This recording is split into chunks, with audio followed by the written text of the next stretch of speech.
使用激光焊接不锈钢时，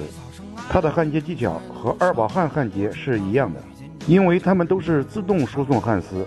焊接时只需要把焊丝对准焊缝，便可按动开关直接进行焊接。在焊接平面材料时，有的时候焊缝比较小，焊丝容易跑偏，那么焊接时手必须稳，不能发抖，不然焊接出来的焊道容易跑偏，焊接出来的美观度大大降低。那么在焊接直角或者阴角焊时，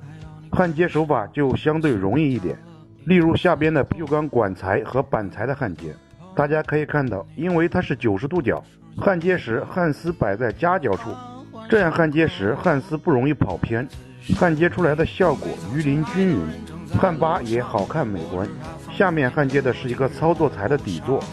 这样的90度直线焊接比焊接90度圆管速度更快一些，焊接时手把匀速拉动，自上而下一焊到底。